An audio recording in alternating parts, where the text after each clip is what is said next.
বিবাহিত দলের মোস্তাক আহমেদ এর চমৎকার শট এবং প্রথম শটে প্রথম গোল করল মোস্তাক আহমেদ।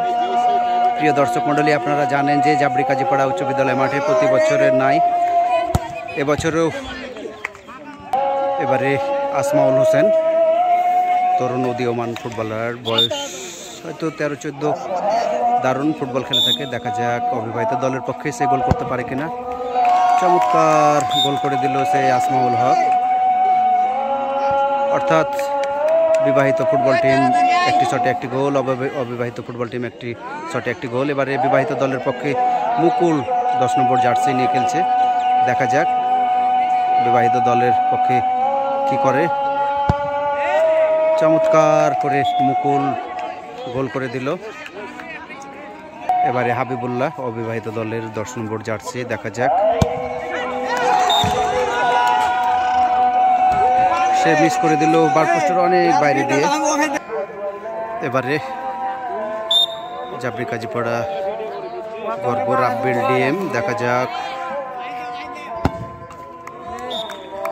দারুণ একটি গোল করে দিল রাব্বিল ডিএম।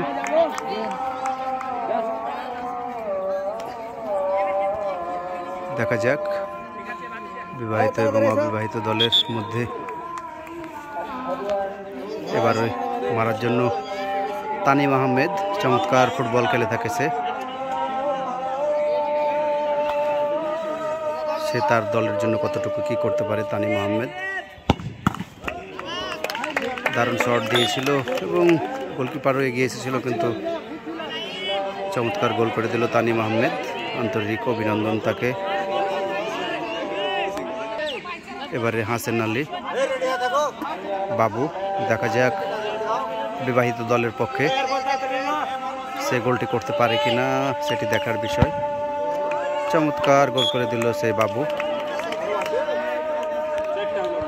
এবারে অবিবাহিত দলের নাইম আহমেদ। দেখা যাক, তার পায়ে জোরালো শট রয়েছে, ডিফেন্ডারের দায়িত্বে থাকে। চমৎকার গোল করে দিল অবিবাহিত দলের।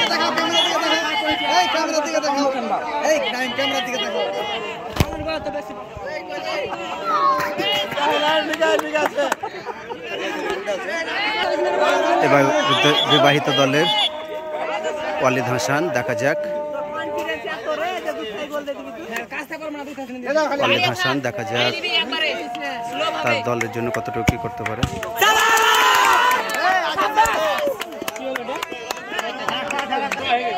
প্রচুর দর্শক আজকের বিবাহিত এবং অবিবাহিত দলের, প্রচুর দর্শক। দেখা যাক অবিবাহিত দলের রজব আলী।